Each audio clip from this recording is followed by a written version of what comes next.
Hello అండి, welcome back to our channel. ఎలా ఉన్నారు అందరూ? నేను మీ ప్రమీల గౌతమ్. ఈరోజు స్వీట్ కార్న్ రెసిపీ చేద్దాం. చాలా బాగుంటుంది. ఇది ఎట్లా తిన్నా కూడా టేస్ట్ ఉంటుంది, కానీ ఇలా చేసుకుంటే ఇంకాస్త టేస్ట్ నెక్స్ట్ లెవెల్ ఉంటుంది. ఒకసారి ట్రై చేయండి. ఫస్ట్ టైం కనుక మీరు నా ఛానల్ చూస్తే ప్లీజ్ నా ఛానల్ని సబ్స్క్రైబ్ చేయండి. అలాగే లైక్ చేయండి, షేర్ చేయండి, కామెంట్ చేయండి. వీటితో పాటు గంట కూడా కొట్టండి. చాలా సింపుల్ రెసిపీస్ ఉంటాయి. ఒకసారి నా ఛానల్లోకి వెళ్ళి చూడండి. ప్రాసెస్ మొదలు పెడదాం. దీనికోసం ముందుగా 2 లేతగా ఉండే స్వీట్ కార్న్ తీసుకోండి. వీటిని చూపించిన విధంగా ముక్కలుగా కట్ చేసుకోండి.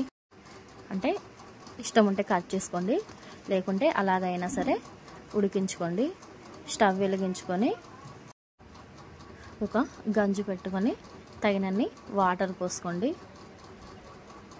వాటర్ పోసుకొని దీంట్లోనే మనం కట్ చేసి పెట్టుకున్న స్వీట్ కార్న్ ముక్కలు మొత్తం దీంట్లో వేసుకోండి. ఇలా వేసి తగినంత సాల్ట్ కూడా వేసుకోండి. ముందు కట్ చేసుకున్న మళ్ళీ ఉడికించిన తర్వాత కూడా కట్ చేసుకోవాల్సిందే. దానికోసం ఇలా స్టవ్ పైన పెట్టేసుకొని అవి కాస్తంత ఉడికిన తర్వాత 2 సైడ్లు మధ్య మధ్యలో తీస్తూ కలుపుతూ ఉండండి.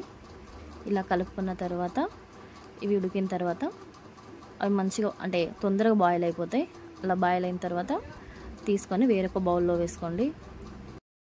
దీనికి కాస్త స్పైసీకి యాడ్ చేయడం కోసం కాస్తంత కారం, అలాగే సాల్ట్, దీంట్లో ఒక నిమ్మకాయ తీసుకొని పిండేసుకోండి.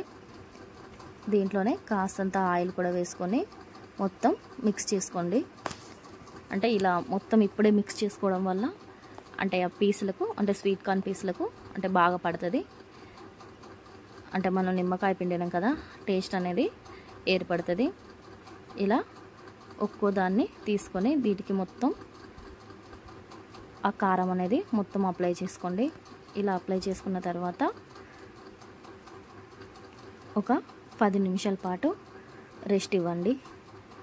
అంతలోపు మళ్ళీ స్టవ్ వెలిగించుకొని మందపాటి పెనం పెట్టుకొని ఇంకాస్తంత ఆయిల్ కూడా దీనికి వేసుకొని పెనం మొత్తం అప్లై చేసుకోండి.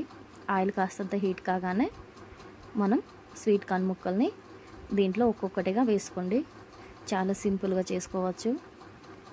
అవి 4 సైడ్లు కాల్చుకోండి. ఒక సైడ్ కాలిన తర్వాత ఇంకో సైడ్ తిప్పుతూ కాల్చుకోండి. ఇలా కాలిన తర్వాత వేరొక బౌల్లోకి తీసి పెట్టుకోండి. చాలా సింపుల్గా చేసుకోవచ్చు. టేస్ట్ మాత్రం చాలా బాగుంటుంది. ఒకసారి ట్రై చేయండి. చాలా సింపుల్ రెసిపీస్ ఉంటాయి. ఒకసారి నా ఛానల్లోకి వెళ్ళి చూడండి.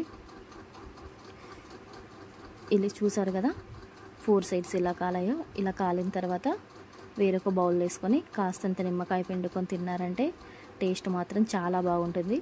ఇలా పిల్లలకు చేసి పెట్టండి. ఎప్పుడు బయట ఫుడ్డే కాకుండా ఇలా అప్పుడప్పుడు ఇంట్లో చేసి పెట్టండి. చాలా బాగుంటుంది. Thank you for watching. నా ప్రాసెస్ కనుక నచ్చితే తప్పకుండా నా ఛానల్ని సబ్స్క్రైబ్ చేయండి.